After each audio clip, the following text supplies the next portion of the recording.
Hey friends, Mike and Jess here. And welcome to Regeneration Nation TV. Today we're reacting to Dave Allen on airplanes. This is very vague. I don't know where this is going to go. Yeah. That title gives me The last nothing. one was like Dave Allen Time or something like that. Yeah, which was so where funny. it was like how to teach your children time. Yeah. That was very funny. So funny. This is our second reaction to Dave Allen. You should go check out that video. We will include links for that down in the description and the pinned comment. Make it easy to find. But yeah, we've got links for this video down below as well. Go check it out. And without further ado, let's get into this. Let's do it.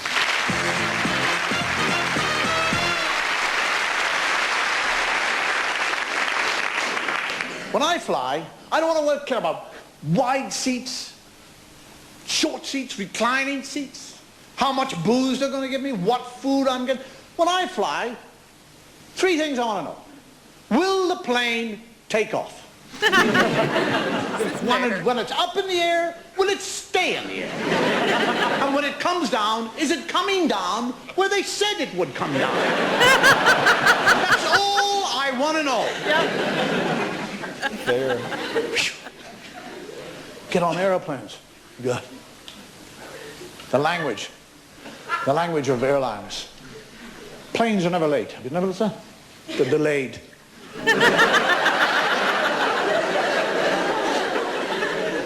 You get on the when they take, and there's always these words that they use. Words are very important. The psychological wording.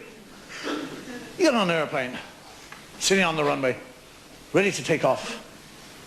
That's when the hostess always tells you about the things that can go wrong with the plane.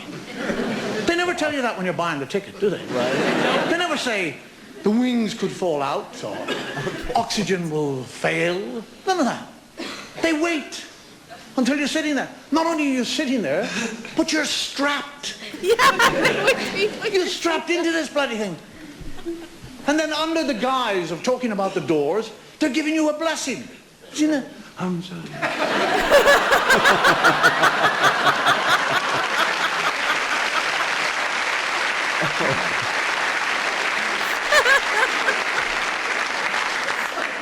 Use words of if by chance the pressurization of the cabin drops, oxygen will be provided. That's bloody nice of them, isn't it? They've got you up to 35,000 feet. They're about to asphyxiate you. No, we'll give you some oxygen. And it's all that. Oxygen will be provided. If an oxygen mask drops down in front of you, please place it over your nose and mouth and breathe. Where else, for Christ's sake? That's the only part of your body you can breathe through. You're not going to stick it on your arse.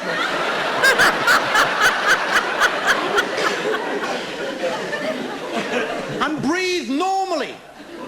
Normally. Can you see yourself 35,000 feet? And these things drop out of the roof like used contraceptive? And you're going to go, oh, look at that. Oh, that's interesting. The pressurization of the cabin must have dropped. They're providing us with oxygen. Oh. Very interesting, is it? Yes. Crap. Let me tell you, if you're sitting there at 35,000 feet and those things drop down in front of you, the first thing that happens is your anal nerve goes.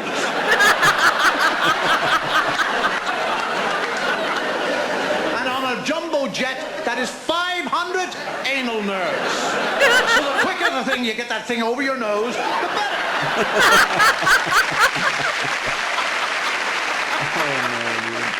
I only have one experience with flying, so hopefully on my second attempt, I never have to feel my anal nerve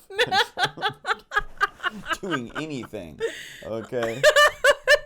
So funny though. Oh my God, this is awful. Yeah, this is it's pretty funny.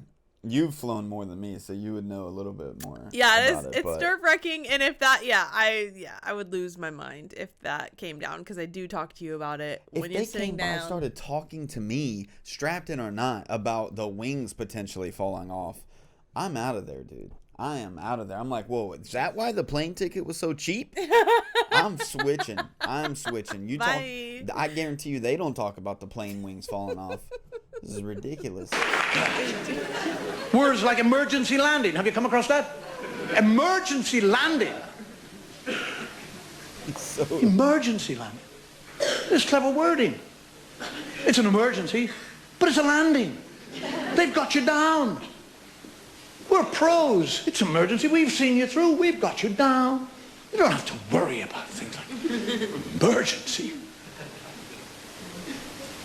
Somebody says emergency to me, crash. That's what it is, crash. Emergency landing. Hit, thump, wallop, bang, bump into. We're about to make an emergency landing on the side of this mountain.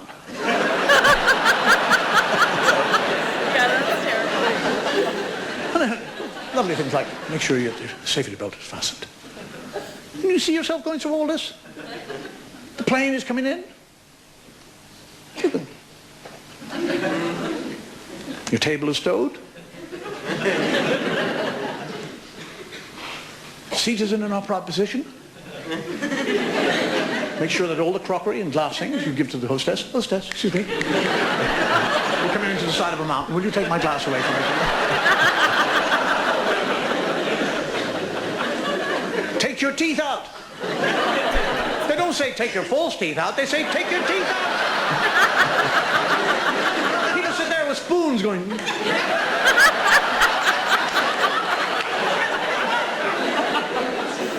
Place a pillow on your lap and place your head on the lap. You see that? Sitting there coming into the side of a mountain with your head on your lap.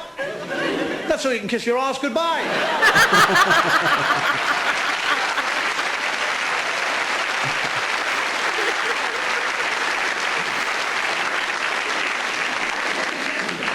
Brace yourself.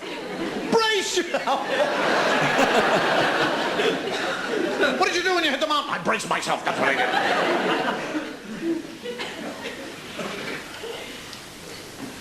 Do you know that an airplane, after 18 hours flying, is just filled with vomit, defecation, and farts?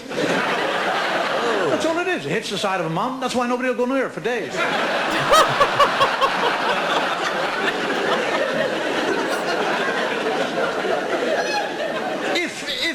Have you heard? If in the unlikely event of us having to put down on water, there's a double doubt there, isn't it? If unlikely, put the two. If unlikely, put down on water. Put down. Put down. Leaves put down. Thistle down puts down. Feathers put down. Jumbo jets. Have you seen one? It's as big as this theatre, for Christ's sake. If I took this theatre up to 35,000 feet and dropped it, it would not put down. It would bury itself in the bloody ground. That's what it'd do. If in the unlikely event of us having to put down on water, you will find your life jacket under your seat. And then they show you how to put it on. You place it over your head, you take 2 ribbons, you circle the body once, tie it in the bow on the left-hand side, and they do it.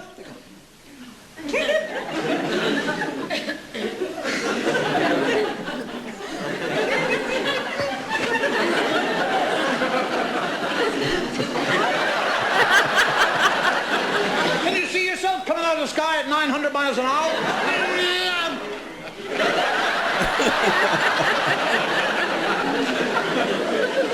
You put down in the Indian Ocean. You seen the Indian Ocean? It's enormous. It's black and nasty and enormous. It's got waves, huge, gigantic waves following each other. Giving me anxiety. This is not making me want to ever fly on a plane again. This is making me so nervous. I want to crawl into the seat right now. It's making me stop breathing as he's describing this. I'm like, oh my gosh, I would never. Like thinking about landing in water and only having your life jacket. Like This is the amount of trust that we put in pilots, flight attendants. Like, they're going to know what to do when there's 50 people out in the water that have nowhere to go. Well, 50 people, way more than that. I'm just saying, like, that's my 500 people, like he said. That's out in the water that have no idea what to do. Maybe there's a handful of people that have been experienced in that or something that can help out. But how do you go about that situation? That's so terrifying to me. I'm so scared. I'm like a little child. I'm going to start sucking my thumb right now because I'm so terrified. That's insane to think about. This whole video is giving me anxiety. It's making me laugh away my anxiety. I'll never go on a plane again after this. They're all around. And you look at your safety card. And you have landed in the Indian Ocean. Your captain has managed to find a flat piece. Your plane is flat. All little blue waves all around it, all pretty. The yellow slides coming out of the side of the airplane. People going.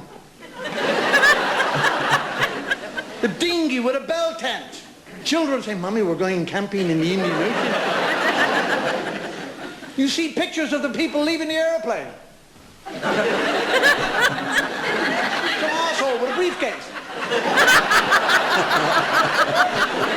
And the hostess was saying, thank you for flying this way. The one thing you never see in all that is little black fins, do you? You never looked at those pictures and there's little black fins all floating around, is there? If you get in an airplane and you're looking at the safety card and it has black fins on it, I have been there before you. That's what I do on airplanes now. I get the safety cards and I draw in little black fins. And I get a red ink and kind of put little bits of red in it. Make it a little bit more realistic for you. And for your added safety, while you're in the Indian Ocean, they give you a whistle. In the Indian Ocean, miles of nothing, huge waves.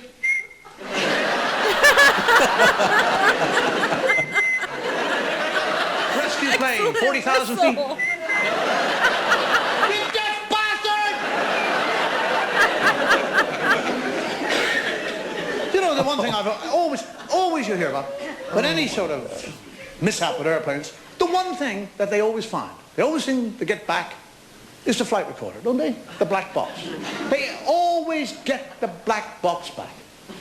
It's waterproof, bomb-proof, fireproof. It is totally indestructible.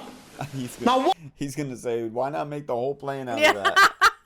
I can't see it. Fireproof. It is totally indestructible. Now, why don't they put wings on it and let it fly? Oh, I knew where that was going. It's so dude. true. I knew where that was going. It's like the scene from Frozen 2 when they're going to search for where their parents crashed their boat and they say the same thing, the little box that's on the ship, and it's like, it's waterproof and all this stuff. And he's like, well, why didn't they make the whole ship out of that? Anyway, that kind of like mindset where you're like, Olaf is wise beyond his years. Oh, that's ridiculous. Oh man, that was terrifying, man. So Especially when terrifying. he started talking, like it reminded me of Tom Hanks in Castaway. Ooh. That scene where the plane is going down in the middle of the night, and you just see the ocean getting closer and closer, and it's just, oh my gosh. No. Doesn't he see a shark? Yeah, he does. I don't know if it's when he's already on the island, but yeah, he definitely sees a shark. I don't remember if he's like getting the life jacket, the raft out and everything. I can't remember. Terrifying. Though. Yeah, so terrifying. The scariest thing I can imagine is being lost in the middle of any ocean. Mm-hmm.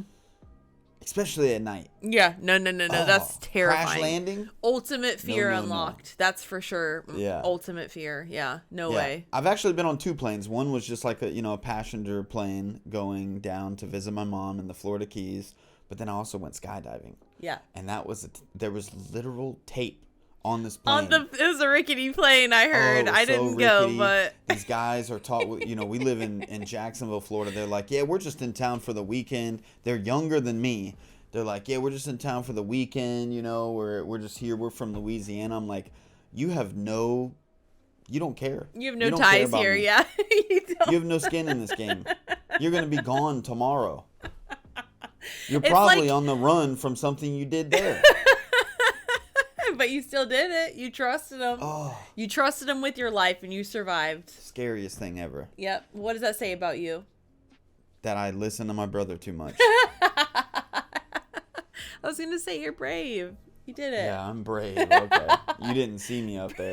Brave and He's like, cowardly. do you want to hold these when we get up there? Do you want to hold the, because you had a person strapped to you. I was like, nope. Nope, I'm good. I don't want to be responsible for that at all. And he pulls the chute. We're there. He's like, hold on to grab this real quick. Grab this. So I grab him, and then he lets go, and I'm like, hey, I told you no. You better take these back right now. I'm about to pull too hard on one. We're gonna spin in circles.